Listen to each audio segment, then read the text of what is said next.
Hello and welcome to my Midnight Windwalker Monk PvP guide. In this I'm going to be covering everything you need to know to do well as a monk in PvP, as well as a few extra details that you may or may not have known about. I'll be covering every fundamental part of Windwalker separately, going over the damaging toolkit, defensives, utility, mobility, and so on. And I'll leave timestamps in the timeline and description so that you can navigate the whole thing easily. So to start off, I'm going to go through the damaging toolkit, talking about each ability one by one, and also discuss any sort of mechanics that those abilities have that interact with other abilities. First up, we've got Tiger Palm. This is our generator. It generates 2 chi, costs 60 energy, does very little damage, and also has a chance to make your next blackout kick free, which is one of our chi spenders. The chance for that to proc is 8% by default, but that goes up to 14% with this talent, Memory of the Monastery. On top of that, every time you Tiger Palm, you generate a stack of Teachings of the Monastery, which makes your next blackout kick perform an additional hit per stack. And then each hit of blackout kick has a 12% chance to reset the cooldown of your sun kick immediately. So already we can see that Tiger Palm isn't just a generator, but it also has a few key mechanics that integrate with our other spenders. And on the topic of those, I'll talk about blackout kick next. So blackout kick is kind of our filler ability. It costs 1 chi, does a small amount of damage, and each cast of blackout kick reduces the cooldown of sun kick and Fist of Fury by 1 second. Blackout kick has a few talents which modify it. Obviously we have Teachings of the Monastery, so if I build up stacks, so right now I've got 3, let's go to 4, and then I press it, a bunch of hits come out. Each one of those hits has a chance to reset Sunkick's cooldown. However, not every one of those hits will reduce Sunkick's and Fist of Fury's cooldown by 1 second. It's only the pressing of the ability that gives you that cooldown reduction. Other talents to mention are Shadowboxing Treads. This makes it so that your blackout kick hits an additional 2 targets. Energy Burst. This makes it so that when you get a free blackout kick proc, it will generate 1 chi. And then Obsidian Spiral. This makes it so that when Zenith is active, which is our main burst cooldown, it will generate 1 chi. Next is Rising Sun Kick. This is our main single target damage dealer. It costs 2 chi, has a 10-second base cooldown, which is reduced by haste and a specific talent, and obviously every blackout kick that you press takes off 1 second. And it also applies mortal wounds to the target, making them take 25% less healing in PvP. In PvE it's 50. Sunkick has a few talents that are important. The main one is Zwen's Battle Gear. This increases Sunkick's crit chance by 20%, and then when you crit with Sunkick, it shaves a few seconds off of Fist of Fury's cooldown. On top of that, we've also got Skyfire Heal. This makes it so that your Sunkick crit chance goes up by 4% for every nearby enemy, up to 5, so 20%. Right now, because I'm around these 4 target dummies, I've got 4 stacks. If I move over here, I'll get 5. So you're pretty much getting 40% crit from these talents. Well, potentially 40%, depending on how many stacks you have of this. This does get applied through hunter pets, demo lock pets and such, so it's pretty good. And then on top of that, 10% of Sunkick's damage will split and do like splash damage to nearby targets. The next thing is Wind Kick. So after you use a free blackout kick proc, you have a 60% chance for your Sun Kick to turn into Wind Kick, which hits harder than Sunkick, has a 25-yard range, and does AoE. And it hits harder for every enemy you hit, up to 30%. Now, from what I've noticed in PvP, it doesn't split damage onto pets. It still does full damage to your main target if there are pets around, but it is reduced and split amongst other players. So I'm just going to fish for a proc. There we go, got a proc. So now when I press it, does a massive AoE cone in front of you. It hit everything there. It's pretty good. Now there is also Glory of the Dawn. This makes it so that you have a chance equal to your haste percentage to trigger an additional hit of Sunkick, and that will restore 1 chi. The thing about Glory of the Dawn is that secondary strike of Sunkick does trigger the cooldown reduction of Fist of Fury. However, in PvP, we generally don't run that much haste, so you probably won't see that interaction very much. But it is worth mentioning. And we also have Brawler's Intensity, which just straight up reduces the cooldown of Sunkick by 1 second. Next up is Fist of Fury. This costs 3 chi and is a channeled ability that does a cone of damage in front of you over the course of 5 seconds. Default it's 4, but there are a couple of things that sort of change that, and you can also channel it while moving. We've already talked about Zwein's battle gear, so your Sunkick crits will reduce its cooldown. There is also momentum boost. So the damage that Fist of Fury does is increased by your haste percentage, so this means if you were to get Power Infusion, Bloodlust, any sort of haste buff, your Fist of Fury damage will go up accordingly. On top of that, each time Fist of Fury does damage, its damage goes up by 10%. So this isn't per tick of Fist of Fury, because it does 6 ticks over its channel time, it's every instance of damage it does. So if you have 5 enemies, when you Fist of Fury, its next hit will be 50% stronger, then 100, then 150, and it caps at 150. So if you look at the tooltip damage on the screen right now, it's 39,000. If I press Fist of Fury, 47, 55, 63, 71, 79, and then that last hit resets it. Because of this, Fist of Fury can do some really insane damage if you are actively trying to hit as many things as you can with it. It becomes really powerful into hunters, like BM hunters, really powerful into Unholy Death Knights and Demo Locks.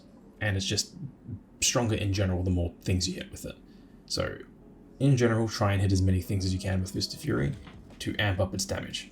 There is also Crashing Fists, which increases the duration of Fist of Fury by 1 second, therefore giving it 1 more tick. And then the actual channel time of Fist of Fury will then be reduced from 5 seconds based on your haste rather than 4. There is also one more thing to mention about Fist of Fury. It's a PvP talent, and I will talk about it in the PvP talent section as well, but this is important for PvP. The Turbo Fist talent makes it so that Fist of Fury reduces movement speed of anything it hits by 90% and makes you parry everything while you're channeling it. Crashing Fists increases the duration of Fist of Fury, therefore this is a defensive buff when in use with Turbo Fists, essentially allowing the parry window to be longer. So those 4 abilities, Tiger Palm, Blackout Kick, Sun Kick, and Fist of Fury, is what's going to make up the vast majority of your rotation. There are a couple of other things to mention though. One of those is Spinning Crane Kick. Now, Spinning Crane Kick does good damage. It does quite a bit more damage than a Blackout Kick, costs 2 chi and is AoE around you. However, it doesn't give you cooldown reduction on Sun Kick and Fist of Fury, and it also doesn't do anything with Teachings of the Monastery, so you don't have a chance of resetting a Sun Kick, for example. So that's why we won't use it just by itself. However, with Dance of Chi-Ji, sometimes it will proc and it will be free. And then when you use that free Crane Kick, it will give you a free Blackout Kick. And then you use that free Blackout Kick and it gives you 1 chi thanks to Energy Burst, which can then potentially proc a Wind Kick. But that's the only time that you will be pressing Spinning Crane Kick, just during your basic rotation. However, that changes during Zenith, but I'll talk about that in a little bit.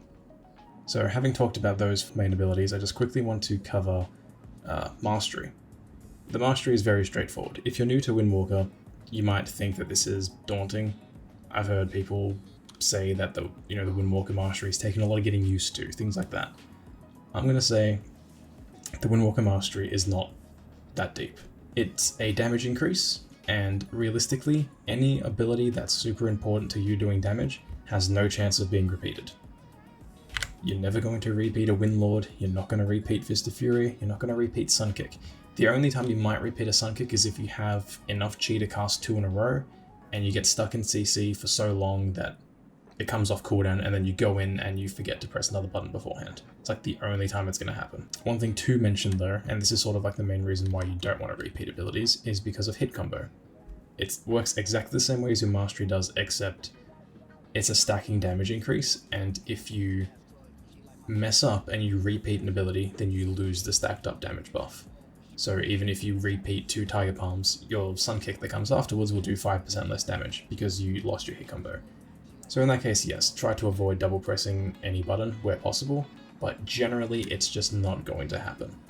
And if you lose a tiny little bit of damage because you have to press Tiger Palm twice to be able to Fist of Fury, because you need to Fist of Fury for like Turbo Fists for defensive reasons, then by all means do it. But don't stress too much about the Mastery. And then last for the damaging abilities, but definitely not least, is Strike of the Windlord. This does a lot of damage. It hits really hard, costs 2 chi, but it has a 30-second static cooldown that doesn't get reduced by Blackout Kick or Sun Kick crits or anything like that. It's a static 30-second cooldown. Because of that, because of how hard it hits, and because of that static cooldown, and the way that it lines up with your burst cooldown, and the way it lines up with your stun, you kind of want to save it for those things, rather than just throwing it out whenever you have it, because it's super important to doing good burst. Now, Windlord also has a few things that it does. The biggest one is thanks to Knowledge of the Broken Temple. This gives you Teachings of the Monastery when you press it. So if I just hit Strike of the Windlord, I get a bunch of stacks, and then when I Blackout Kick, it'll hit a bunch of extra times. But I'll put Sun Kick on cooldown, right? And I hit it, I got a Wind Kick proc, and it also reset my Sun Kick. So Windlord is super important, and you kind of don't want the potential of what just happened to happen at a bad time. But if all that happens during like a stun, when you're bursting someone, then that's really good. So Windlord is kind of its own thing that sits on the side of your basic rotation of Tiger Palm, Sun Kick, Blackout Kick, and Fist of Fury. And then, your Crane Kick procs and whatever else. But that's it in sort of a nutshell. That's what all those abilities do and all the things that connect them together. I'll talk about the actual rotation in the rotation section, but for now, hopefully that gives you a good understanding of how all these damaging buttons work and connect to each other. Now, I'll quickly talk about Dragon Punch as well, because it does share a talent slot with Strike of the Windlord, and I do believe that Windlord is just better across the board because it's always available. You don't need to have Sun Kick and Fist of Fury on cooldown to use it, but I'll mention it anyway. So, Dragon Punch basically is only usable when Sun Kick and Fist of Fury are both on cooldown. This means that you don't have access to it immediately during a burst, so you'd have to Fist of Fury beforehand, and then after your Fist of Fury is on cooldown, then you can do something like Sun Kick, then do your Dragon Punch.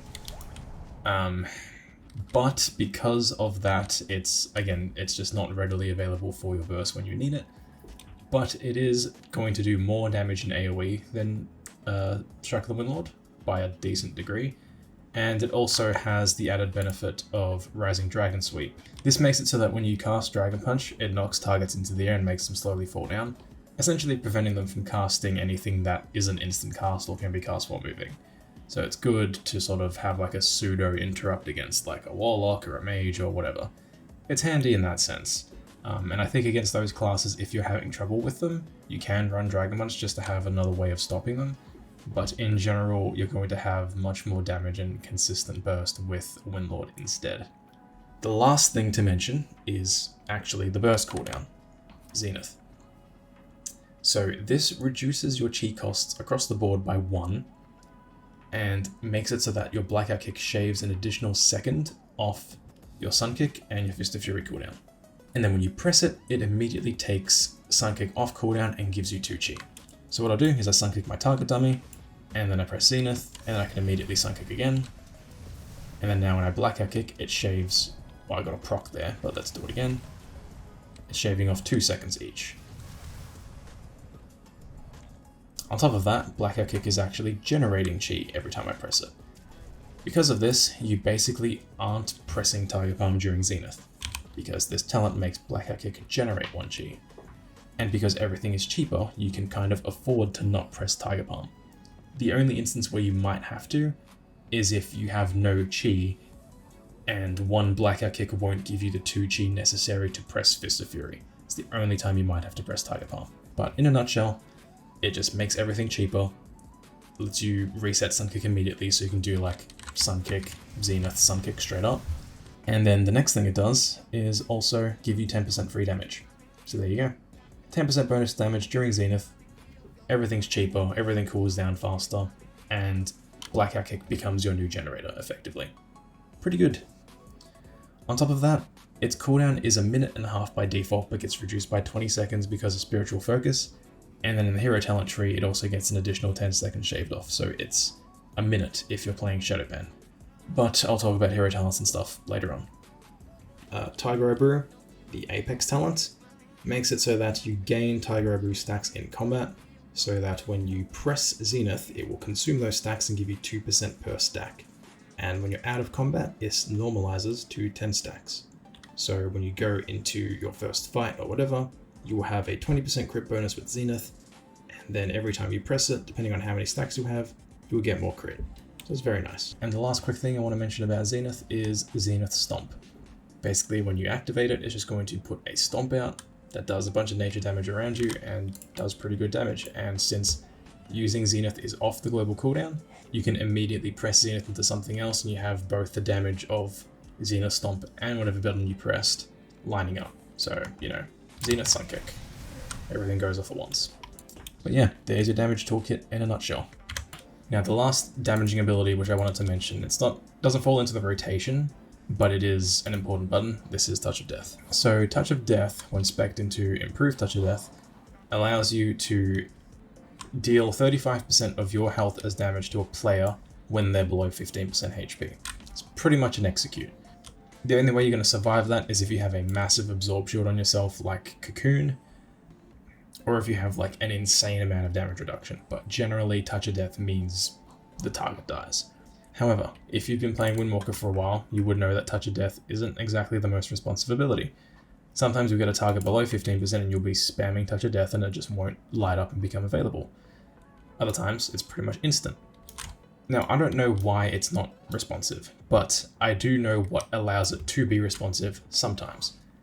Basically, if you hit the target with any source of damage while they're below 15% HP, then Touch of Death immediately becomes available.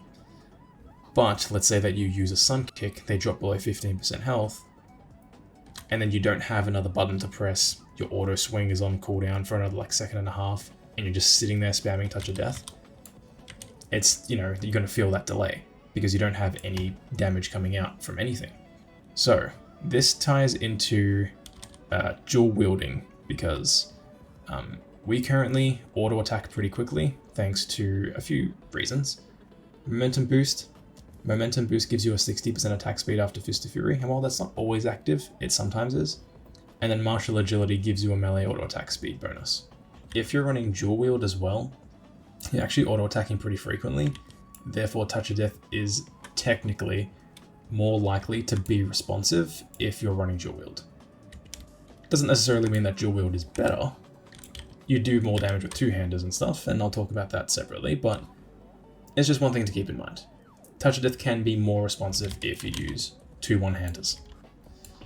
So with that out of the way, we can talk about healing now. So there's not too much to healing.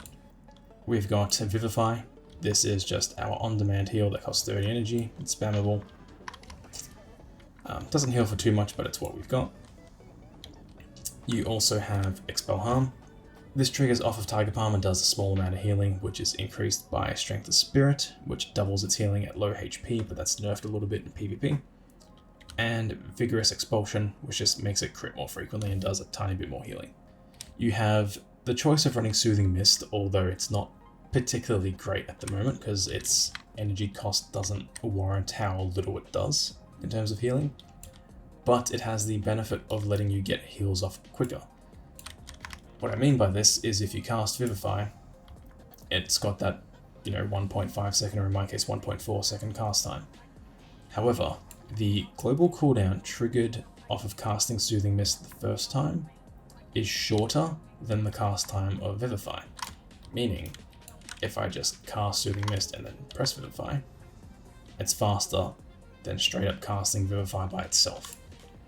You might say, is that particularly useful? Not always, but if you're running around a pillar and you don't have much time to get a heal off, if you Soothing Mist Vivify, you might get that fast enough to not let yourself get hit by whoever's chasing you around that pillar, right? Whereas if you hardcast Vivify, maybe that doesn't give you enough time. It's a small time saver, but honestly, it's okay. It's alright. Your next source of healing is through Healing Winds. This makes it so that when you teleport with Transcendence, you heal for 10% of your HP. So you can teleport once, there's 10%, and then teleport again, and that's 20. Generally, you won't be using that for that reason most of the time, but if you have no other options, you've got nowhere to run, you need a heal, that will give you 10%. Or 20% if you cast it twice.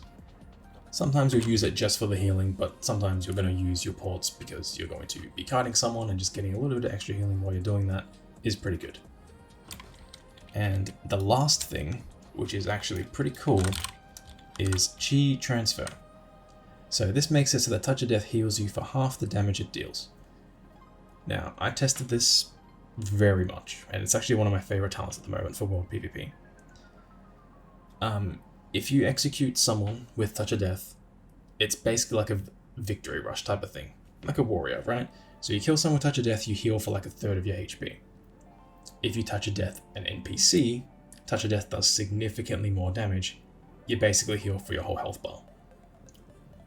It's pretty good. Chi Transfer is quite nice.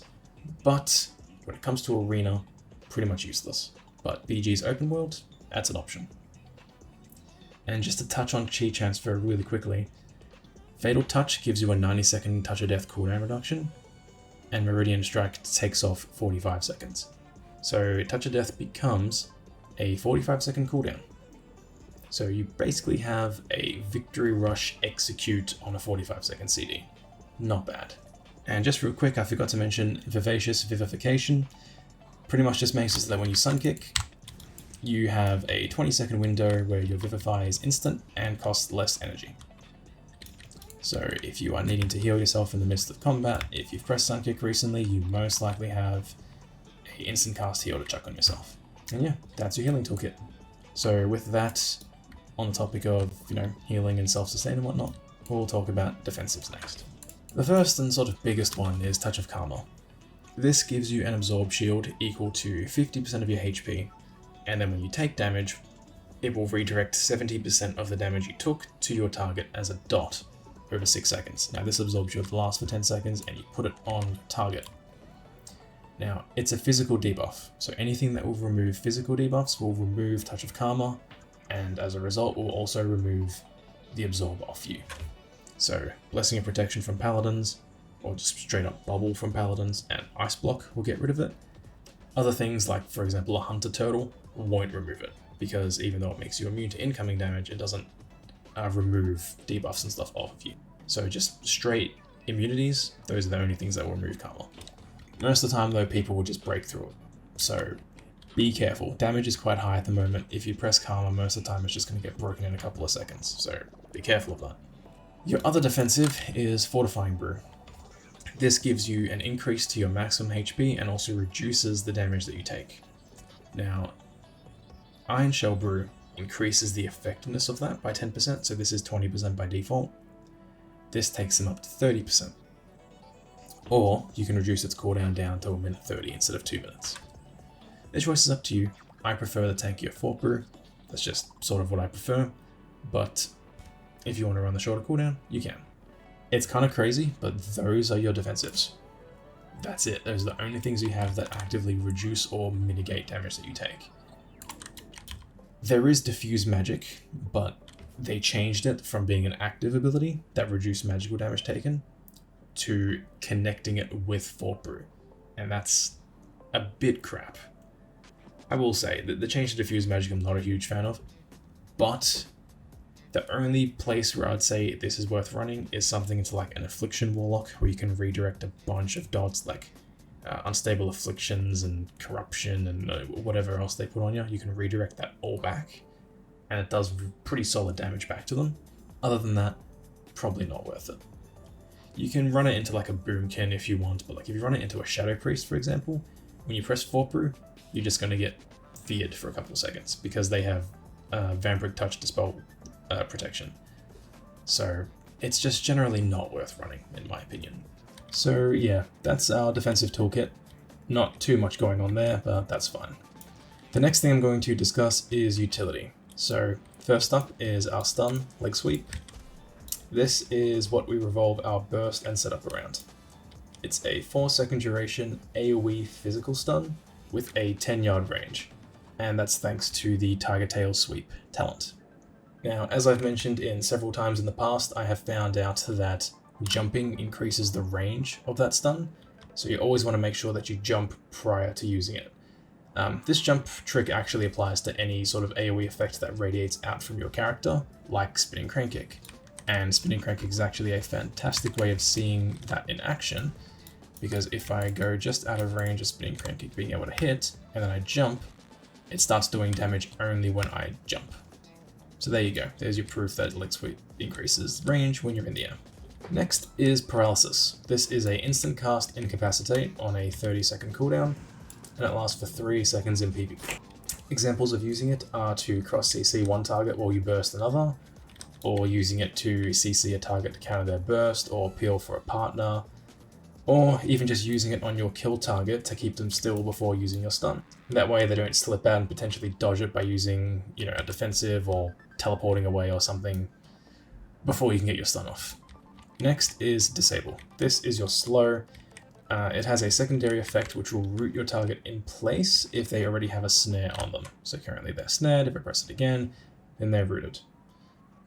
A thing to note about this expansion specifically is disarm and root effects share a CC type, so they share diminishing returns. You need to be careful not to root targets in place that you think you'll need to disarm in the near future. Personally, I find myself applying disable frequently out of habit for keeping targets slowed. So if I'm running towards a marksman hunter, I immediately put a disable on him. But if he was already snared at that point and then I root him in place, I've just put disarm on 50% DR. So if he pops burst and I need to disarm him, it'll be half duration. So that's just something to keep in mind. There's also a macro for disable which I use. And it's not absolutely necessary these days, but it pretty much just makes it so that your disable doesn't trigger auto attacks when you press it, therefore reducing the risk that you're going to break a crowd control that breaks on damage. Because crowd controls that can break on damage have a higher threshold before breaking now, there's less of a risk of that happening, but I suppose there's still the potential for it to happen, so I just have it anyway. So if you want it, I will be leaving it in the macro section and also in the description later. The next up is grapple weapon. This is a 45-second cooldown disarm with a 20-yard range, and you have to spec into it because this is a PvP talent. However, it's pretty much mandatory into anything that requires a weapon to do damage, like a warrior, or a marksmanship hunter, or enhancement shaman are the big ones.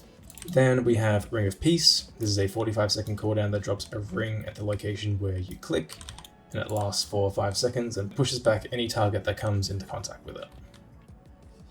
You can use it to deny people from walking through certain areas, putting it in a doorway, for example, to prevent people from walking through. So for example, a Ring of Peace could fit in that doorway and people wouldn't be able to walk through. It can be used to knock people closer together so that you can go for a double leg sweep. So for example, this target is too far away to double leg sweep, but if I were to drop a Ring of Peace and knock them closer, I could jump leg sweep and potentially land that.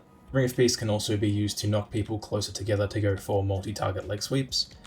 So as an example, this target and this target would both be hit by a jumping leg sweep, but that guy's way too far away. If I were to drop a Ring of Peace there, it looks a little bit scuffed because of the hill, but if I were to drop it about there, it would knock them back 1 or 2 times, and then potentially jumping leg sweep would hit them, because it will hit this and this dummy. And then it can even just be used to interrupt like an important cast, like a polymorph or a cyclone or something. Now, the alternative pick to Ring of Peace is Song of Chi-Ji. It's on the same talent node as Ring of Peace. This generates a mist from your location that slowly moves out in a line from where you cast it, like so. And then anything that gets hit by it will be disoriented for 6 seconds. While Ring of Peace is generally a better pick, Song of Chi-Ji excels in 1v1 situations since it can be used in conjunction with paralysis. You can use that on someone and then cast Song of Chi-Ji, and this is pretty much giving you access to a 9-second long CC chain since they don't DR with each other. Doing that will give you, plenty of time to heal, delay for cooldowns, use it to counter a burst. It's actually a really awesome combo.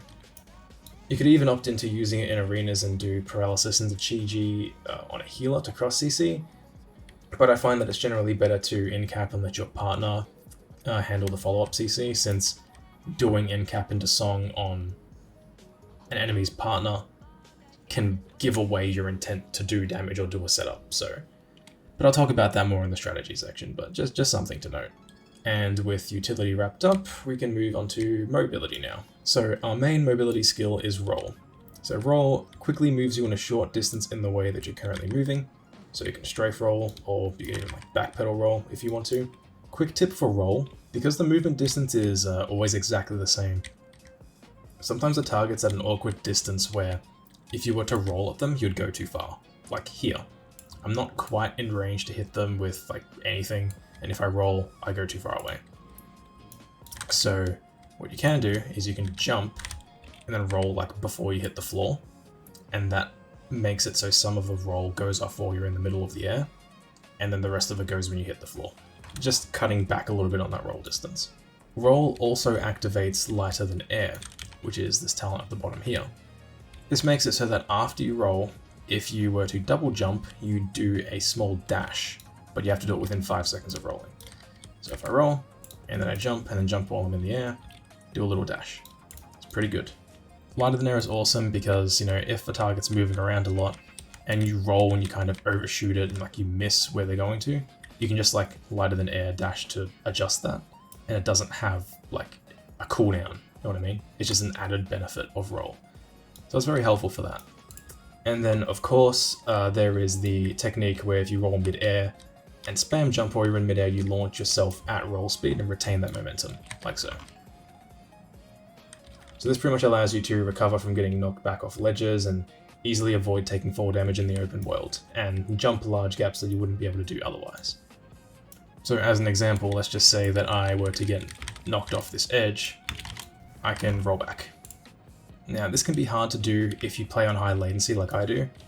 Generally when I'm playing in Arena or Battlegrounds, any sort of instance PvP, I've got like 180 to 250 ping. Right now I've got 14, but in instance PvP, it's kind of rough. To get around that as much as possible, I've actually bound jump to my scroll wheel. So I can spam jump way more quickly. So this just makes it easier to do lighter than air, because sometimes I spam jump and it just doesn't go off. And that's not just for like the roll jump technique, it's actually just like getting lighter than air off sometimes. It's really hard with that high ping.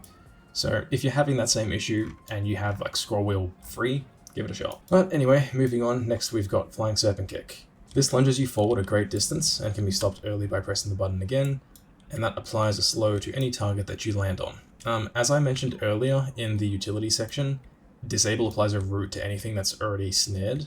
So if you use disable immediately after landing on someone with Serpent Kick, you apply the root effect straight away. But I also mentioned that root shares a DR with disarm now. So if you're in a situation where you don't want Serpent Kick to apply the snare effect because you want to avoid putting them on DR, you can actually use a cancel aura macro to cancel Serpent Kick, stopping the ability in the same way, but just avoiding the snare effect going off, like so. Again, it's a rare occurrence, but it is something to keep in mind. Next we have Tiger's Lust. This is a 70% move speed increase that also cleanses root and snare effects off your target. You can cast this on yourself and on other players, so it can be used to help your teammates get away from someone or to get to someone for CC, or just to chase them. It can be used to get your partners out of a Boomkin's root beam combo, for example. That's one specific but useful counter to keep in mind. And then finally we have Transcendence and Transcendence Transfer. This is a 45-second cooldown instant cast teleport that swaps the location of you and your spirit that you can leave behind wherever you like, but it's got a 40-yard range. And then the follow-up talent to this is Escape from Reality, which makes it so you can use the teleport again within 10 seconds of pressing it the first time, which is handy for a lot of reasons, but mostly for kiting. So if I'm over here and then someone dashes at me, I can port, and then they use another gap closer to come here, and then I use it again. Pretty sick. Now, there is a little known trick, and to be honest, I've never really used this, but if you're running Escape from Reality and you cancel the buff that it gives you, it actually takes the cooldown of Transcendence down to 35 seconds instead of 45. So base cooldown of Transcendence is 45, but if I press it and cancel it, it goes to 35 instead. So if you were like in a situation where you knew you were only going to port once or you weren't going to port back, you could do that to get Transcendence back 10 seconds quicker. I know Mistweavers have a talent that reduces Transcendence's cooldown by 15 seconds if they don't use it when they're stunned. So it's like a 20-second cooldown Transcendence if you combine the two, which could be useful in certain situations. So yeah, I mean, it's a super min-maxy, like, try-hard thing, but yeah, if you ever think you might have a use for it, just keep it in mind. Lastly, I'm going to talk about the other niche spells that are very situational.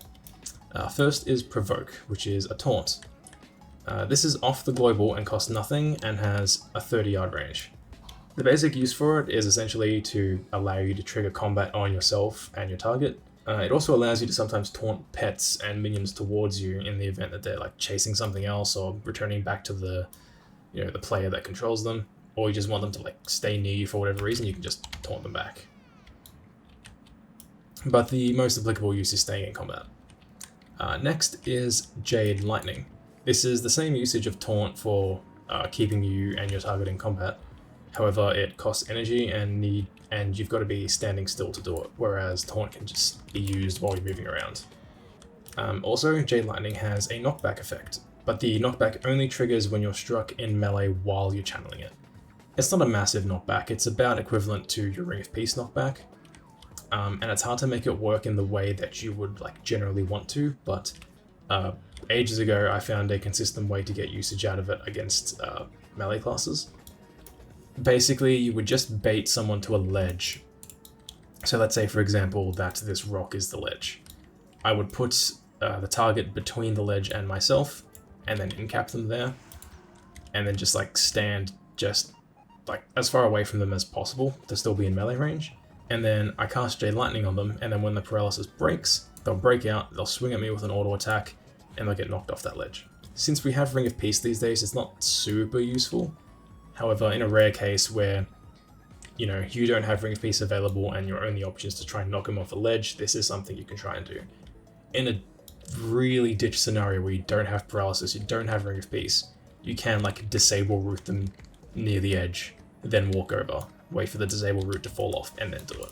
Finally, you can use Jade Lightning to just quickly trigger a stack of hit combo when you're moving into a fight. So let's say, the gates of the arena opened, you get in range, just hit them with one of those, you build up a stack of hit combo. And then another thing you can do is if you've got a target that you're ready to set up on, if you use paralysis on them, you can use Jade Lightning on them real quick and then leg sweep them. That Jade Lightning tick will give you another stack of hit combo if you don't already have max, just allowing you to slightly ramp up your damage just a little bit more before you go for that stun. And, it's not a huge thing, but, sometimes 1% can be that difference that you need. And just to quickly reiterate, even though paralysis does break on damage, it doesn't always break on damage, it takes a little bit. Jade Lightning's damage is so negligible, it's never going to break paralysis by itself. So that's safe to do. Next up is Resuscitate. So, as Windwalker, we have access to a res. You can use res in arena, but the odds of you getting it off is pretty rare, but it's good to know that it's an option. If you happen to play a Night Elf, what you can do is use Shadow Meld to your advantage, because it gives you the best chance of landing a res. The way you can do this is, have your target slowed, incap them into a song, and then like port back, use your Shadow Meld, and then ideally you would have your port in line of sight of the person you want to res, and then you go for it. That gives you the best possible chance of landing a res. It's rare, but it's just something to know. If you play a Night Elf, you have the best chance of getting it off. Next up, quickly mention Zen Flight. It's only usable in the world in places where you can fly. It's basically just an instant cast flying spell which lets you avoid falling damage if you're out of combat and interact with some items in the world while you're in midair. Neat trick with world PvP. You may know that targets are immune to CC while they're flying. Zen Flight is the same, so if you're in the middle of the air, you're immune to crowd control. If you're looking to bait someone into throwing a CC on you, you can Zen Flight and then just quickly tap spacebar to technically be in the air, but it looks like you're on the ground. And then if like a rogue were to cheap shot you, they'd come out of stealth, but you wouldn't be stunned, and then you can like get the jump on them basically. It's a cheeky world PvP trick and it's worked for me heaps of times, so keep it in mind if you do world PvP. Lastly, and definitely least, is Afterlife. This passive has seen better days, but basically when a target dies that gives XP or honor, you get a healing sphere that heals you for a very small amount. And if that happens to be a blackout kick that kills them, you sometimes get chi back when you walk through it. And that's it. And with that, we've covered every toolkit. I did leave out a few things which I wanted to talk about in the hero talent section, and that's actually what's next. So first up, we're going to talk about SHADO-PAN. So SHADO-PAN is pretty much an entirely passive hero talent tree that doesn't really require any gameplay changes on your behalf to get usage out of it. In the past it was different because it required lots of buff tracking and maintenance, but that has since been removed. The key feature here is flurry strikes. So they're built up from auto attacks, up to 30 stacks, and then they're consumed when your Fist of Fury successfully hits your target, not when Fist of Fury is cast. What I mean by this is sometimes you press Fist of Fury and it doesn't actually hit your target because they're running or something. The first actual hit that hits them is what will trigger it. Now each foe strike does 2 hits. The first one is the physical damage hit from the base talent, and then the second hit is the nature damage, which is actually AoE. On top of that, as you get stand ready, which makes it so that when you activate Zenith, your next attack will just trigger 10 flurry strikes at a slightly reduced effectiveness. Other things worth noting is 1 versus many. This substantially increases Fist of Fury damage, but specific to flurry strikes and SHADO-PAN, it makes it so auto attack crits generate double. And that is why we run this talent here, Tiger Fang, which gives us an auto attack crit chance boost. Besides that, we've got Martial Precision for armor penetration, just a baseline agility increase, Zenith cooldown reduction, Zenith stomp damage buff, Blackout Kick crit damage increase, and Wisdom of the Wall. Now, this makes it so that Sun Kick and Crane Kick launch 3 flurry strikes. This isn't anything crazy, but it basically means that when you Zenith, your Sun Kick hits harder, and your Crane Kick hits harder. That's pretty much what this means. So if I pop Zenith, and I Sun Kick, 3 flurry strikes, Crane Kick, 3 flurry strikes, Crane Kick, each one of them is lobbing out flurry strikes. This makes spinning Crane Kick during Zenith as SHADO-PAN pretty good. And as you just saw there, I used the Wind Kick and that triggered it too. But as for what you need to do, it's pretty much nothing different. You don't have to do anything different. But yeah, SHADO-PAN is really just sort of, it plays itself. And as for the build that you're going to run, it's pretty much this. Honestly, the build doesn't change too much between Conduit. The only thing you actually change is Martial Agility, because you don't really need auto attack bonuses for Conduit, so you'd sub out of that. And you can take Tiger Fang out too. So I do think SHADO-PAN is the better build, but I will mention Conduit as well. So Conduit gives you Invoke Zuen as a talent. This just summons a tiger that does a little bit of damage, and then gives you pretty much a 4% damage buff through Empower Tiger Lightning. So it takes 4% of the damage you do, and then does that every 4 seconds, as like a burst of damage. Depending on which talent you choose here, you'll either get a 5% damage increase while it's active, or a cooldown reduction. And then after pressing Zuen, you can then press another button called Celestial Conduit afterwards, and that looks like this. So you can press Zuen, he does his thing, and then for a minute you can press Conduit. There's this channel which you can cast while moving. You can use movement abilities like Roll and Serpent Kick. You can use Leg Sweep and Paralysis while you're channeling Conduit. You just can't hit other damaging buttons. Now, unfortunately, Conduit and Zuen aren't that great by themselves. This is kind of why the hero talent tree has fallen behind. The actual damage of this tree isn't that good. You know, Conduit does 21k nature damage, you know, Windlord does 35, right? It can do double damage if you only hit 1 target, but that's rare in, you know, battlegrounds, even arena. Sometimes you just got pets stacked up, whatever, it depends, right? So sometimes Conduit damage like feels like it's doing nothing.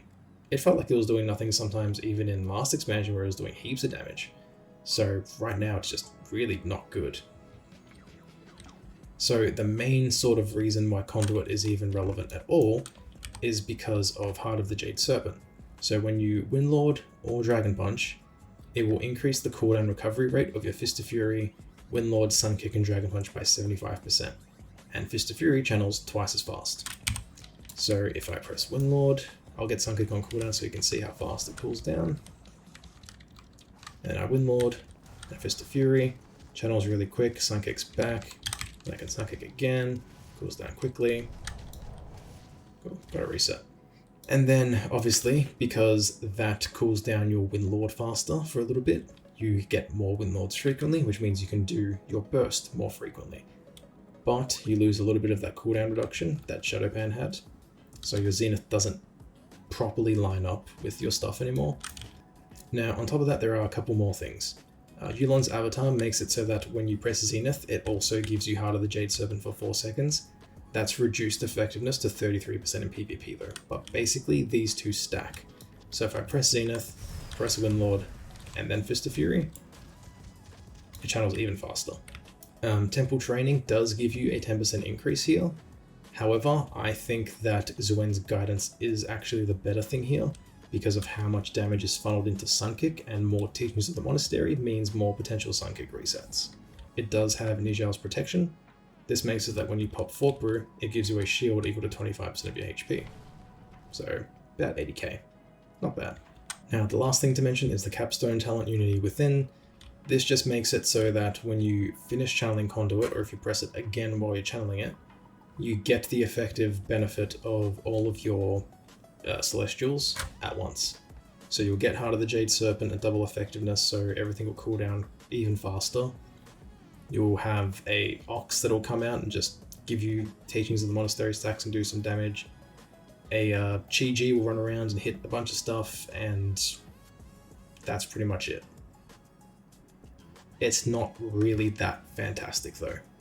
And unfortunately, the only really good thing that you get out of playing Conduit, and I say good lightly because it essentially becomes a mandatory PvP talent, is Absolute Serenity. So when you're channeling Conduit, you are immune to crowd control.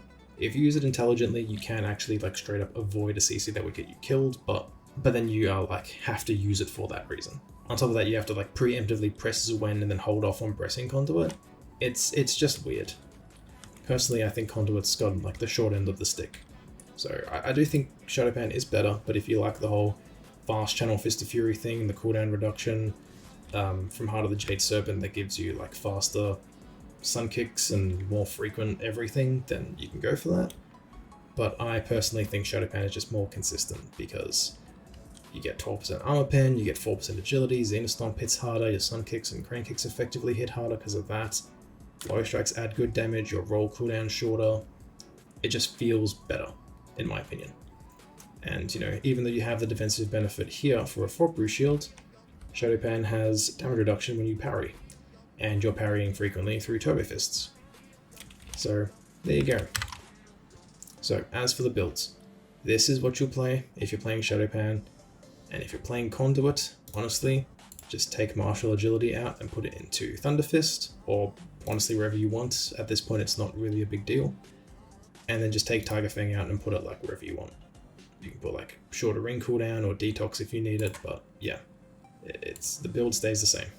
And then finally, I want to talk about the World PvP build, which I've been rocking.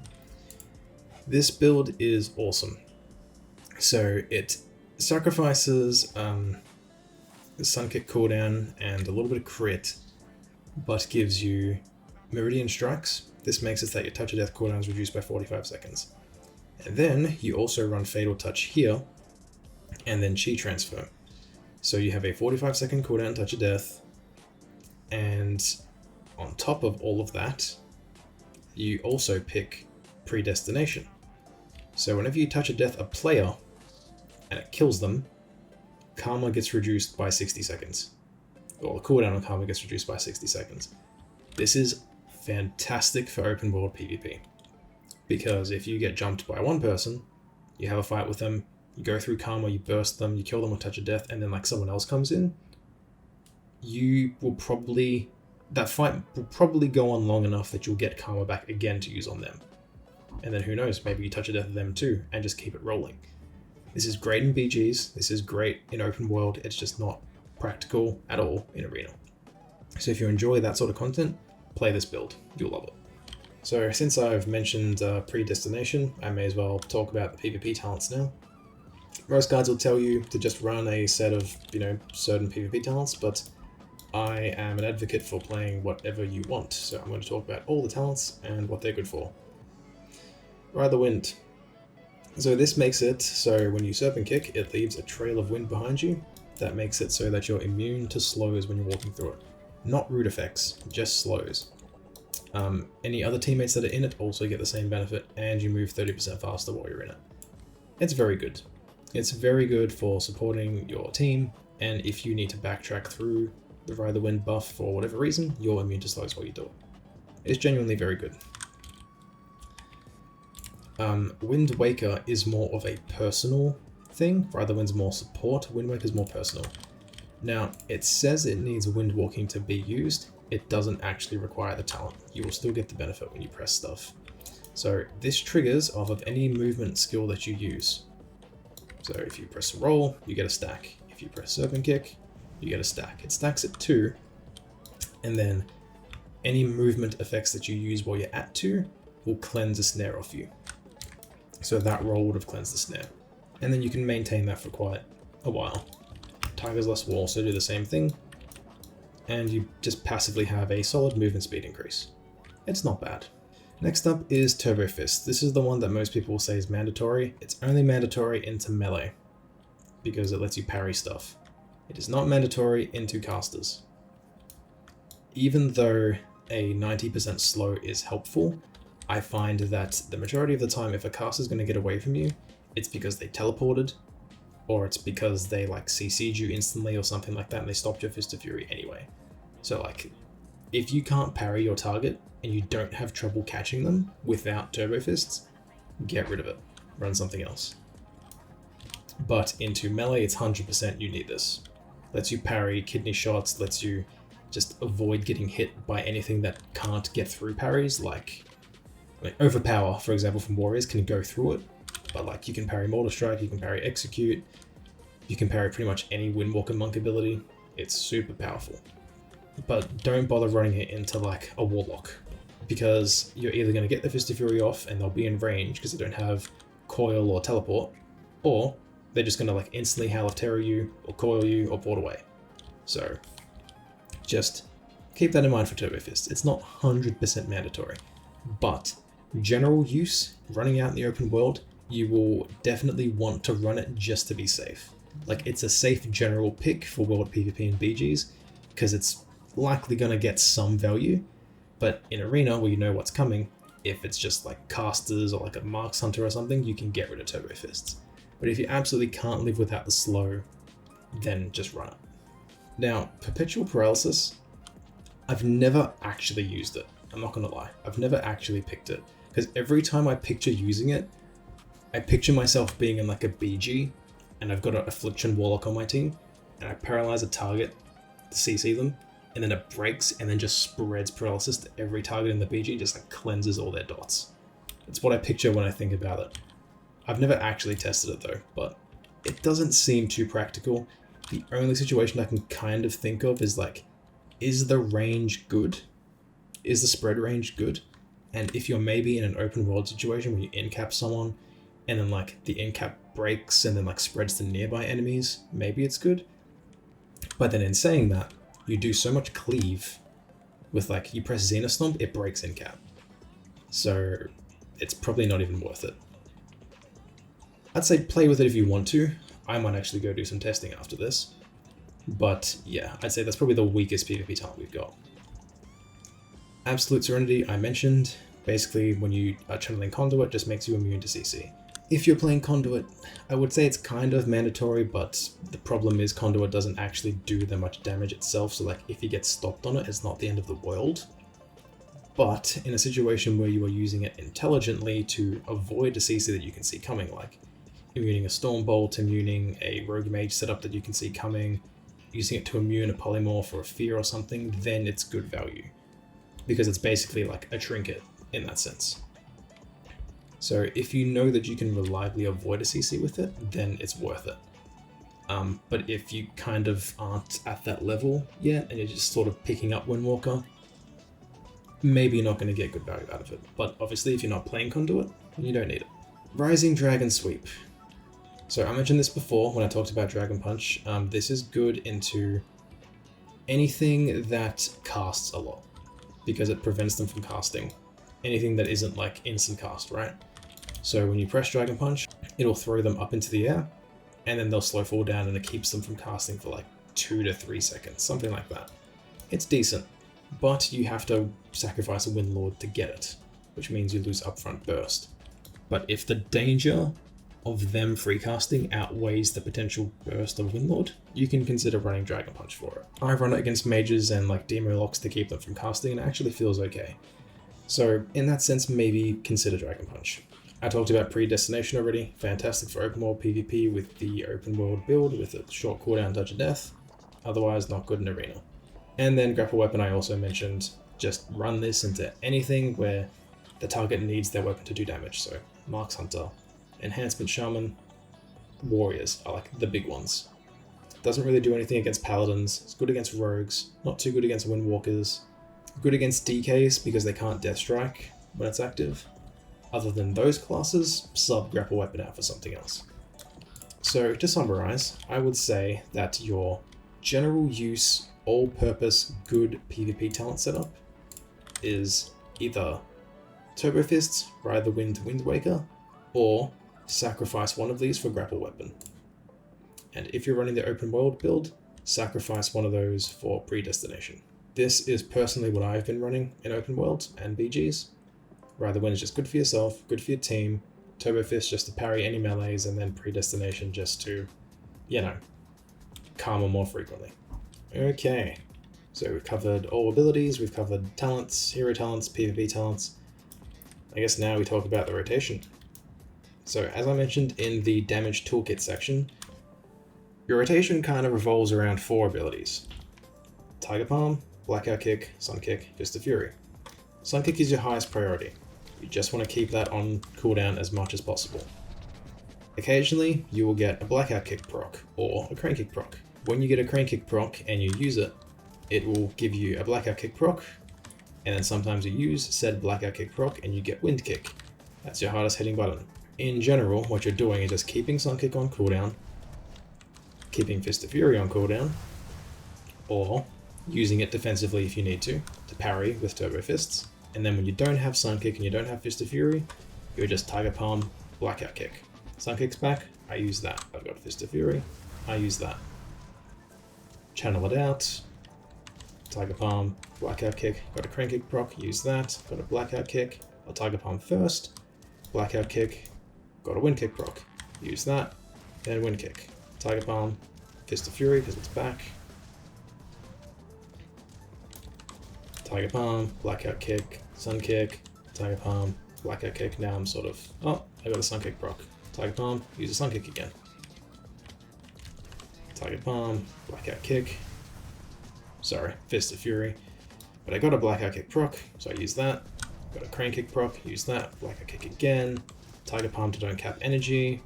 Sun Kick, Crane Kick proc again. Tiger Palm to not cap energy. Blackout Kick. Got a Wind Kick reset.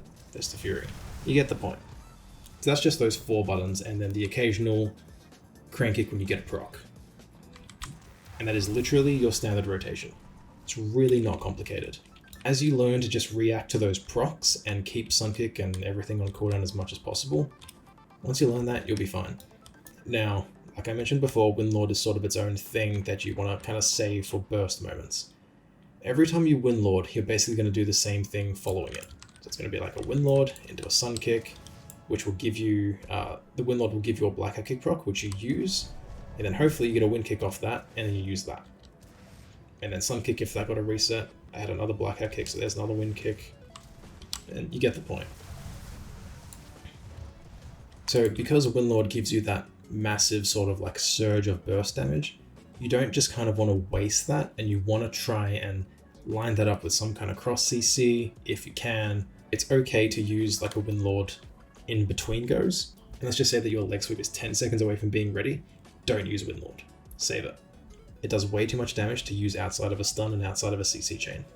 So, with the basic rotation covered, and I gave a pretty good demonstration I think, we'll move on to the burst rotation. Now, the burst rotation is effectively that Windlord rotation I just mentioned. Windlord, Sun Kick, Blackout Kick, Sun Kick.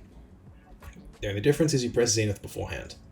It doesn't matter how much chi you have, because you get 2 chi from Zenith, Blackout Kick will refund chi because you get the proc, and Obsidian Spiral gives you chi back. And I'll show you what I mean. I'll start off with no chi, Zenith Windlord, Sun Kick, Blackout Kick. I didn't get any resets, but I can still Fist of Fury after that. So you don't even need like chi to begin with. It's super straightforward. So because the burst rotation is so straightforward, what's more interesting to talk about and more sort of in-depth is actually what you do after those 4 globals. So after you've done Windlord, Sun Kick, Blackout Kick, Wind Kick, or Sun Kick if you get a proc or a reset, what you do afterwards is the big part. So for SHADO-PAN, Fist of Fury does actually do good damage and is worth channeling, especially in AoE situations where you're cleaving, you're getting momentum boost damage buff. Outside of all of that, if you don't have a Sun Kick to press and you don't have Fist of Fury, you are literally just farming for Sun Kick resets by pressing Blackout Kick, and if you don't get a Sun Kick reset, Crane Kick, because Crane Kick does more damage than a Blackout Kick, only costs 1 chi, so you can afford it because Blackout Kick generates 1 chi, and every Crane Kick shoots out 3 Flurry Strikes. So if I go in and I do that same rotation, Zenith Windlord, Sun Kick, Blackout Kick, Wind Kick, channel a Fist of Fury, I'll Sun Kick out of this, and then I'll do Crane Kick, Blackout Kick, Crane Kick, Blackout Kick, Crane Kick, Zenith is done. I didn't get any more Sun Kick resets, otherwise if I did, I would have used them. And that's it. So I'll do it one more time, I'll wait for Zenith to come back, I'll even do like a sort of pretend setup. So like in-cap the off target, let's say like I do a Ring of Peace or something, leg sweep everything, Zenith, Windlord, Sun Kick, Blackout Kick, Sun Kick reset, Fist of Fury, Blackout Kick, Crane Kick, Sun Kick, Crane Kick proc into Blackout Kick proc into Sun Kick, or Wind Kick there actually, finish off with a Fist of Fury, and there you go. So yeah, very simple burst rotation, and the rotation you will get very easily just with a little bit of practice, and then during your Zenith window after you've done that initial burst rotation, it's just a matter of avoiding pressing target bomb as much as you can, treat Blackout Kick as your generator, and if you don't have Sun Kick and you don't have Fist of Fury, just rotate Blackout Kick and Crane Kick between each other until one of those other things becomes available, and then use that. And then once your Zenith is done, go back to that standard rotation. So, with the base rotation covered, the burst rotation covered, we'll talk about a little bit of strategy. Windwalker, for quite a while, has been more of a brawler in the sense that it's kind of just in, and it's just always pumping damage and just trying to do consistent pressure and just kill like that. However, Windwalker in this expansion has the capability of being more of a burst spec, because Zenith is a 1-minute cooldown, Windlord hits hard, Sun Kick does great damage. You have very solid upfront burst, which is more than enough to kill from 100 to 0 in a leg sweep, even plate classes. With a tiny little bit of RNG on your side and getting a Wind Kick proc or like critting with a Sun Kick, you can 100 to 0 on a stun. What you're generally going to do, let's just say you're going to walk into an arena, you're going to pick a target. I'll actually put markers up as well. So let's just say that I go into the arena, the cross is the healer. So I walk up to Skull, which is the guy that I want to kill, and I start just like hitting him a little bit, get mortal wounds up, and kind of just gauge what he's doing. As soon as I feel like I'm ready to do a burst, I would ideally communicate with my healer, if I'm in comms or if we're like on the same wavelength, that I'm going to either in-cap kill target if they have got CC down on this guy. If they don't, then I'll do it. So for example, let's say I'm playing with a priest, a disc priest, right? It's generally hard for a disc priest to open fear because they have to cross the map to get to the target, and if they're like a monk, how are they going to catch a monk to land a fear, you know what I mean? So it's easier for me to in-cap first. So what I can do is, let's say I have Tiger's Lust available, I can target my healer, Tiger's Lust them, in-cap their healer, then leg sweep kill target. I can burst, they'll run in to land the fear while I burst this guy. That's just like one example of a way that you can play. And you want to try and get clean setups like that. It's what you want to try and do. Now, if in the case your healer can't land CC, Right, if you're running like Song of Chi-Ji, you can do the CC yourself. You can in-cap the healer, cast a Song of Chi-Ji, then run back over to the DPS, do a leg sweep and do a burst. But there's a problem with this. And I mentioned it before, it heavily telegraphs that you're going to do something. In lower ratings, it might not be a problem, but when I play, the moment that I see a DPS player running at my healer to do CC, I'm out. I've left. You know, if I see a rogue sprinting over to my healer, and my healer's like off DR, I'm porting out of there because I know he's going to do a stun on me. I'm either like dropping a ring on myself or like disarming the rogue, doing anything to prevent him from doing anything to me. So if I'm thinking of it, other players will too. So it's better to be quick, and if you have to, you know, hit this guy and then go end cap, run over here, cast this thing, roll over back, do the leg sweep, and then do your burst, by the time you've done that, that DPS has probably already ran away and popped something. Or either or, you know what I mean? So it's better to be quick. But this doesn't necessarily mean that it's not an option, because even if you do this, maybe this target doesn't have a way of doing anything to get away from you. Right, like let's say it's a DK. If the DK doesn't have a death grip to stop you or any way of stopping you, if you in-cap Song his healer, he's still going to have to take your damage. He doesn't really have a way of like getting away from you, you know what I mean? But let's just say this is like a Warlock, and I go over here and I in-cap Song. I'm going to come over here, the Warlock's probably going to Dark Pact, or port away entirely and run away, or a Demon Hunter's going to like Vengeful Retreat, you get what I mean? So generally you want to just be fast. Now that's just like the Song of Chi-Ji example. Generally you're going to be playing Ring of Peace.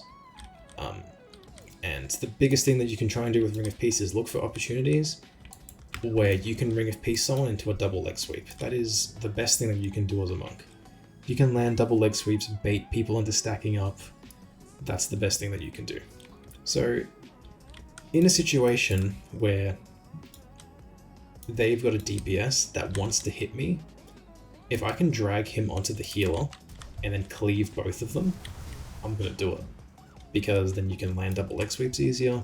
When you burst with Zenith, Zenith Stomp's damage is going to hit them, Windlord's going to hit them, if you proc a Wind Kick it's going to cleave them, your Flourish Strikes are going to cleave them, you do way more damage like that.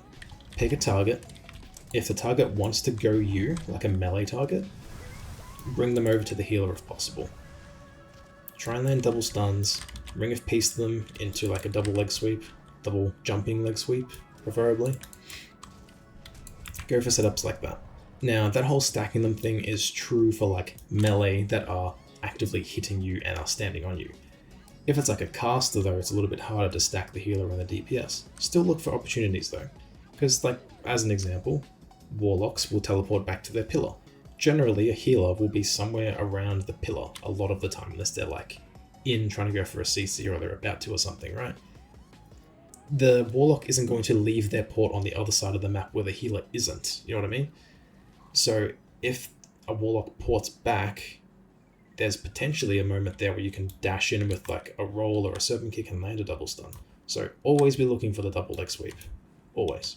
Another quick thing to mention is do not be afraid of swapping. While it's not as powerful as it used to be, because we used to have something called Kiefer's Skyreach, which was absolutely nuts. It gave you like a huge crit buff on any target that you hadn't target palmed recently. We don't have that, but generally people are reactive to when you pop cooldowns. The good thing about Windwalker is it's very quick, right? Like you just leg sweep and bang, you're bursting, right? They'll probably trinket react to that, pop like a pain sup or something immediately. As soon as they do that, if you can, just swap targets. Because if they're going to pop a defensive, it's most likely going to be within like your first 1 or 2 globals, which is going to be your Windlord and your Sun Kick. You'll still have that Blackout Kick proc, potentially a Wind Kick into another Sun Kick, and then you still got like your Fist of Fury to follow up. So don't be afraid to swap on defensives. In fact, you absolutely should. Now, everything that I discussed there is more sort of like arena strategy. If you're playing solo, if you're playing World PvP, you just need to get good at kiting, using your port. If you're playing Song of Chi-Ji, doing like end-cap into Song of Chi-Ji. Honestly, I'd recommend watching the 1v2 series that I put out last expansion. because there's a lot of me running and kiting in a situation where my heals do like nothing. So it's a good watch. It's not super high rating, but it will definitely teach you about running, kiting, and live lording. I'll admit I'm not the best at talking strategy, I kind of just do the stuff intuitively. But in general, it's look for double stuns, cross CC when you can, use Tiger's Lust to help your healers land CC or get away, and then combine your Zenith, Windlord, and Leg Sweep with every setup if possible. Sometimes there's a case where you might have to like ditch effort, use a Zenith without Windlord because they're like, you're about to die and it's like the last 10 seconds of the arena or something. It happens. But in general, try to stick to a routine.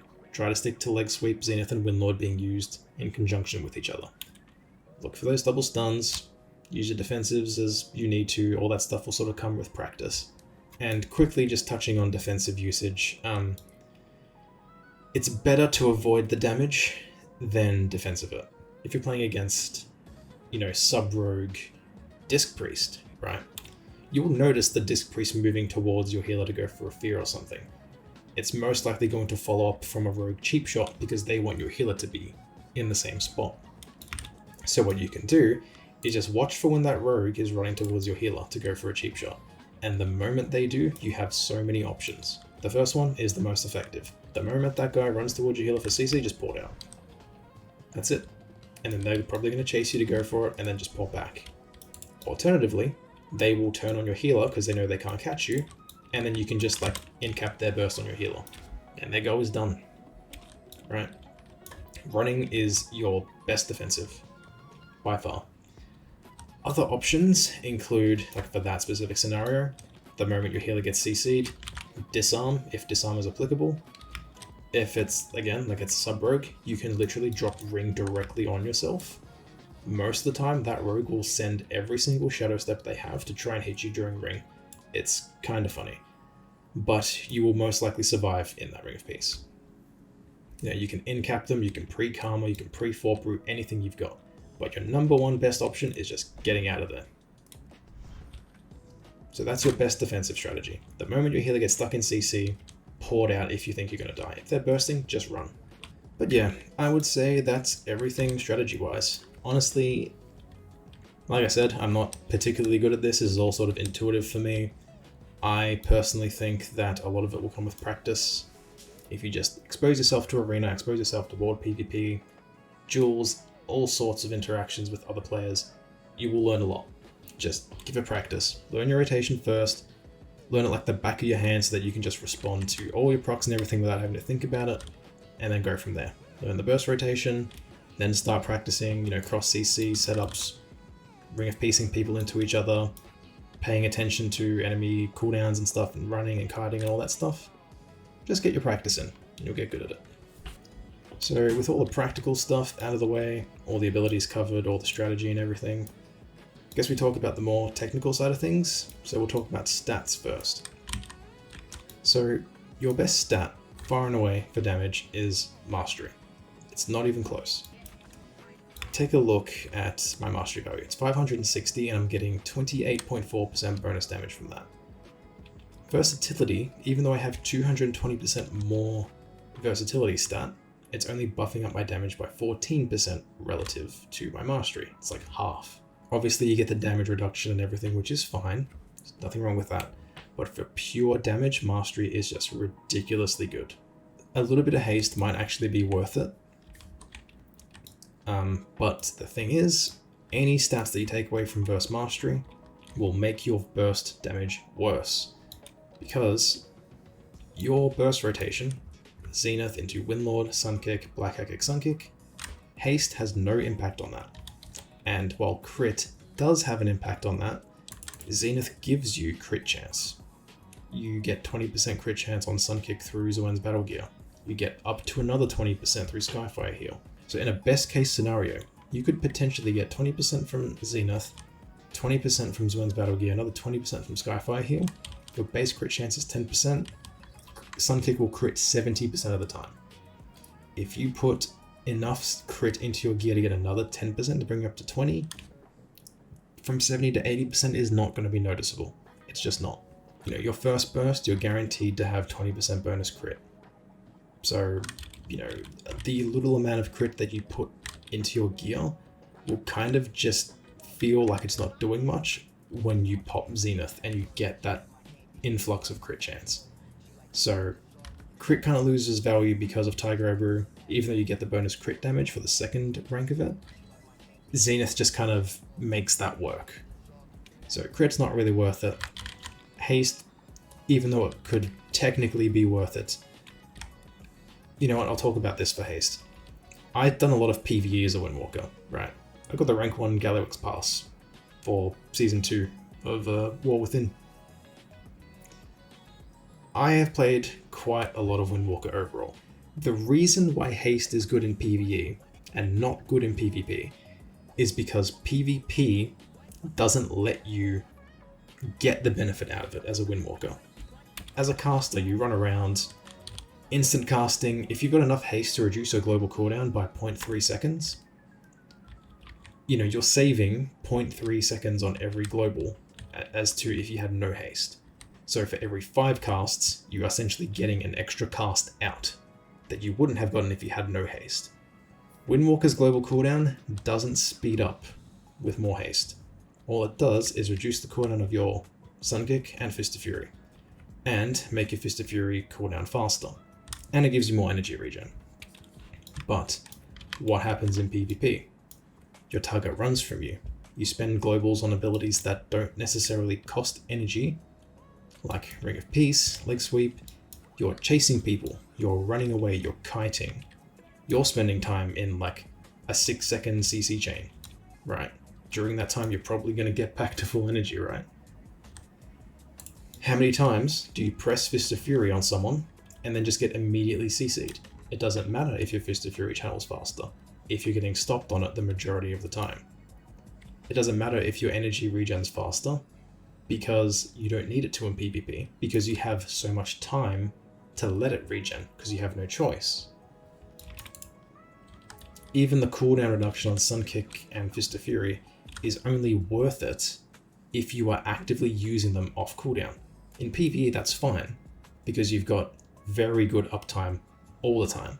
The only time you're not constantly hitting a boss is if you're like assigned a mechanic, or if there's like a break in a boss, or like some kind of like RP thing that happens, you know what I mean? In PvP, haste just doesn't get that same value. In short, versatility and mastery, best stats. What you want to do with your gear is get as much of that as possible. So, when the season starts, you're going to craft your jewelry, and every single one of those is going to be crafted versatility and mastery. Then, for your gems, I would recommend the mastery over versatility gems for more damage, but if you want more survivability and healing, then get the ones that have more verse over mastery. Gem mastery or verse for the same reason, depending on which one you want. And then just enchant your gear as per the usual. It's going to be pants, boots, chest piece, shoulders, and helmet, this expansion. And then you've got your weapon enchants as well. The best enchant for damage is this one here. And the best one for survivability, which is actually very cheap at the moment, is World Soul Aegis, which just has a chance to give you a shield when you take damage. And if you dual wield, you can use 2 of them.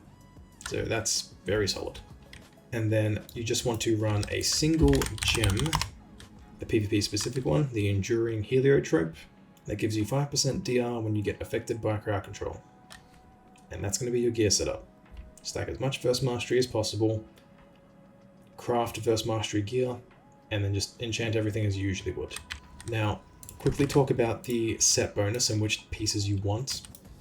You just want the shoulders, and you want the pants, because they're the pieces that have mastery on them. While the hands do have versatility on them, it's also got crit. The mastery you get from the other 2 pieces will just give you more damage. So run the shoulders, and then run the pants, because they both have mastery on them, and then don't run full set, in my opinion. The 2 sets worth it, because extra Windlord damage, 30%, is crazy, but shaving 5 seconds off Windlord is not really that helpful. Remember, you're saving Windlord for Zenith anyway. Even though your Windlords will technically line up with your 50-second leg sweep cooldown with a 25-second cooldown Windlord, you're waiting for Zenith anyway, most of the time. So, in my opinion, don't bother.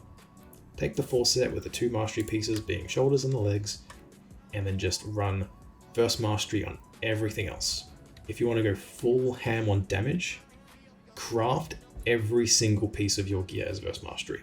Don't buy from the vendor. Even if they have Verse Mastery gear on the vendor, crafting it gives you more mastery.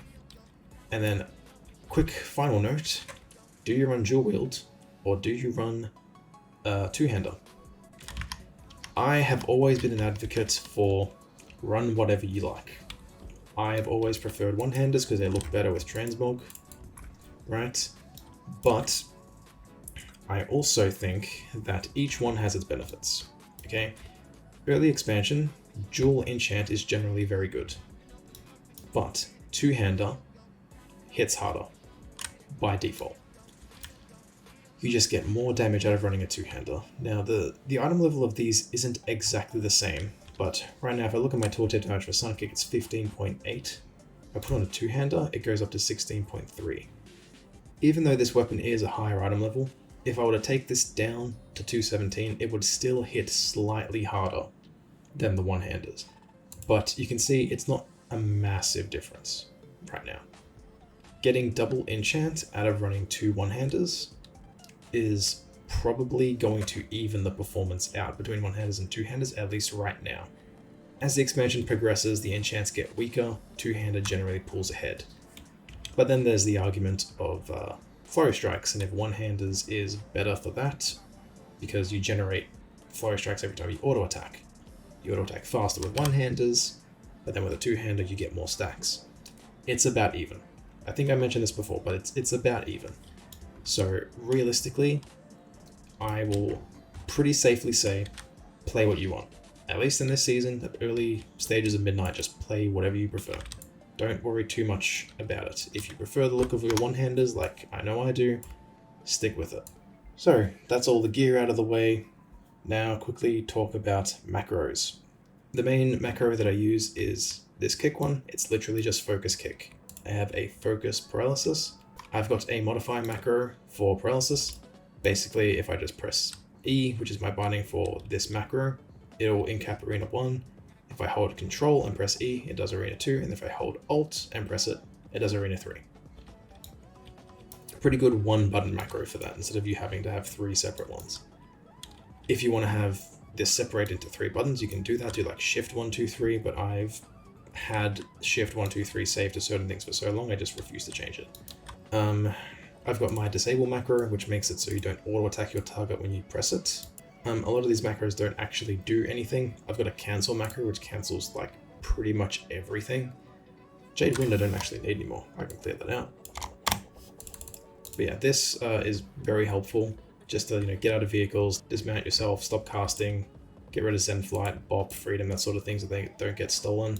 Other than that, I don't really have that many macros. Although I do get asked a lot about my burst macro, which just casts a metric shit ton of toys. So I've got the Everlasting Dark Moon Firework, Winning Hand, Horde Firework, such and such, so when I actually press it, it just does that. Also, if you love your world PvP, I've got a belt and cape macro, so instead of you having to drag your belt and your cape onto your bars at all times, you can just leave these on the bars. So, this just presses use 6, so when I press that macro, it uses my belt. And then it'll do the same thing for my parachute. But yeah, that's pretty much all of the actual important macros I use. Everything else in here is just junk or is not relevant. I mean, I have this jab macro, which has pet attack in it, if you're going to play Conduit. And I've just changed the icon and made it called jab, because I'm old-fashioned and I preferred it to not look like Tiger Palm. But anyway, that's macros wrapped up. Really simple. Finally, we've got race choices. So, like I've mentioned many times, I am an advocate for play what you want. If you think something looks cool, or it's funny, or it's whatever you want it to be, then play that. But there is a best choice. For Horde, it's Orc, and it's not even close. Orcs get 10% stun duration reduction, which helps counter your biggest weakness, which is dying in stuns. Especially against someone like a sub-rogue, where they like kidney shot you into cheap shot. They actively have to change their rotation just because you're an Orc. They have to sacrifice a damage global to re-stun you, because if they don't, they leave a gap in their CC, and that's enough time for you to port away, get a karma off, whatever, right? So you take less damage from a rogue in stuns because they have no choice. Or they let you slip out and you get away. Just from being an orc. It's crazy. And think about, you know, if you don't play an orc, how many times have you died in a stun at like the last second? Because that last global that they hit is the one that finishes you. If you're an orc, you might have lived. So it's not even close. Orc is the best. And then on top of that, you also get Blood Fury, which is their on-use ability that buffs up your attack power. On a 2-minute cooldown, stack it with your burst, you do even more damage. They do more damage, and they're less likely to die in stuns. Fantastic. Next best goes to Blood Elf, because again, one of your big counters is Paladins, and they will frequently bop your stuff off. They'll bop your Karma off, they'll just bop your burst, they'll bop off a leg sweep, and they'll just look at you and stand there while they're immune and just whack you. Alright, if you're a Blood Elf, you can purge it off with Blood Elf Racial. It's pretty good. Other things you can use it for that are noteworthy is like getting rid of Power Infusion, getting rid of Alter Time, things like that. Not useful in every situation, but useful in a few key ones that are very noticeable. So that's something to keep in mind. Other noteworthy picks are Undead because they have a Fear Trinket, just got to be careful because it shares with actual trinkets.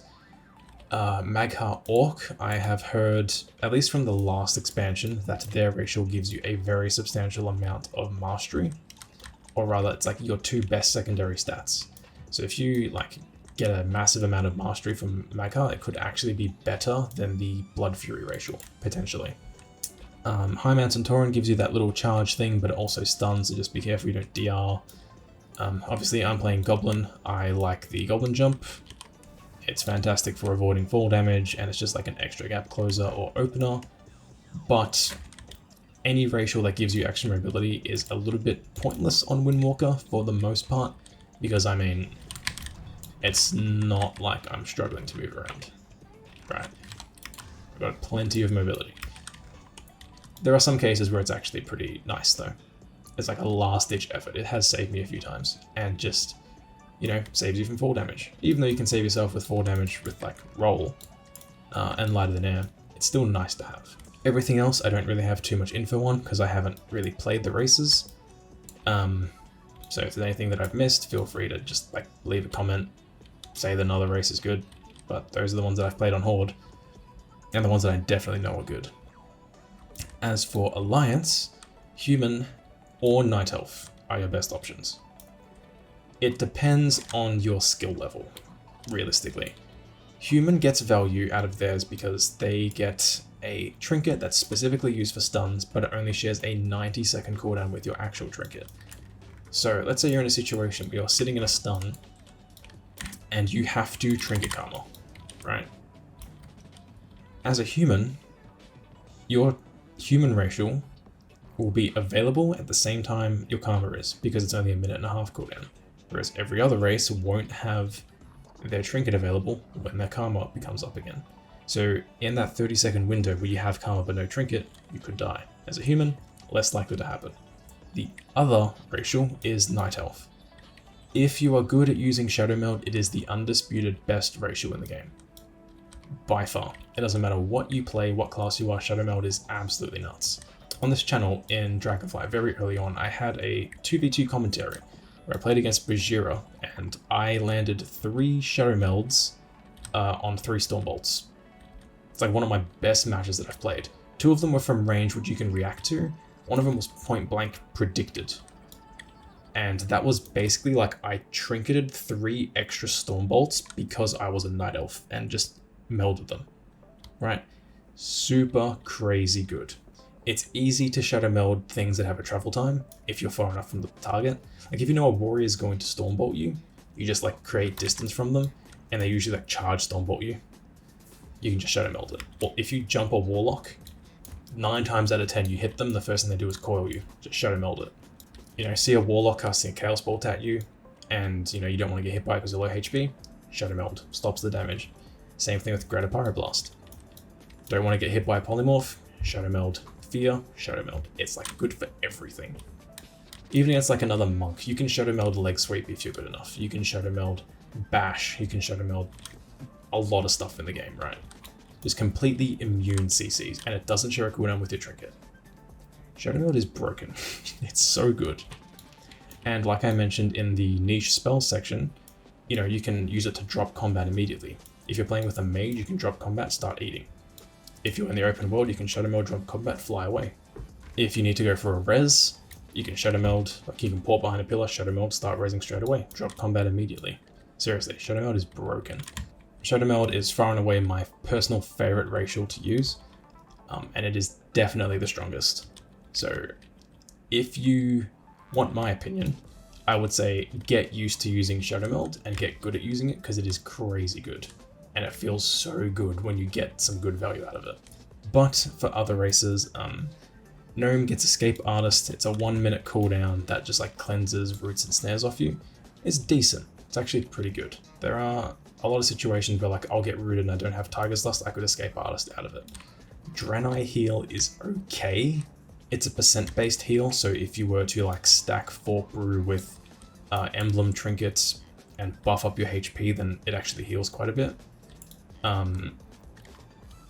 The ticks of the heal can actually crit, so if you were to pop it like after Zenith, for example, where you've got 20% bonus crit, it will heal more, most likely, because you might get some crit ticks with it.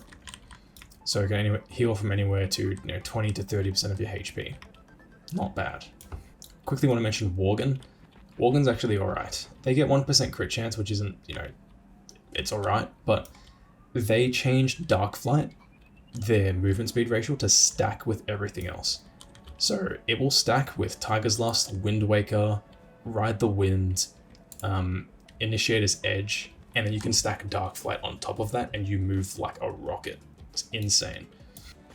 Even if you're just like Tiger's Lusting and you combine Darkflight with it, you basically move at mount speed, faster than mount speed actually. So if a Druid is like running around a pillar, for example, they can't outrun you.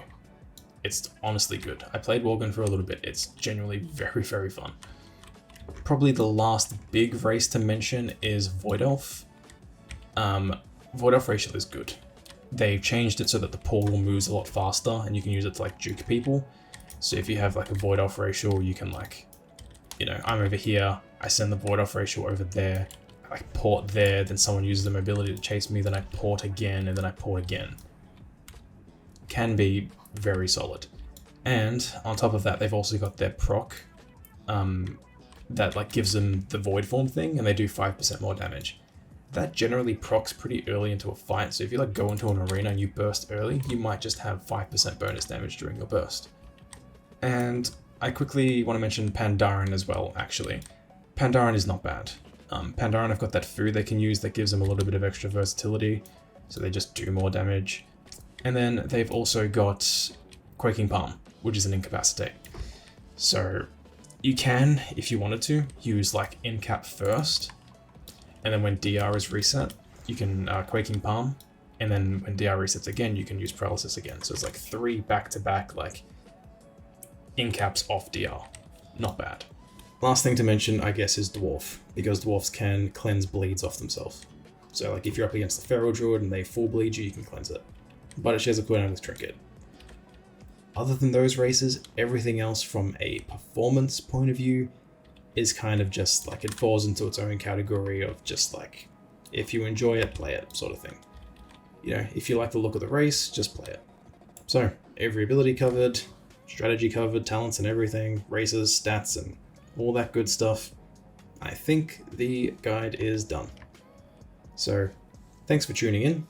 Hopefully this was a good learning experience. My throat hurts because I've been talking for like 3 hours straight. I'm going to have to edit this in post because I made so many mistakes. But nonetheless, I hope this is a good learning experience for you all. If there's any changes that come in tuning patches in the future, and there most likely will be, I will mention them. I'll make a guide if it's big enough that I have to. But for now, go and enjoy Midnight. Go burst some people, have some fun, play some BGs, and just have a good time. So yeah, thanks for tuning in, and I will see you guys in the next vid. Take care.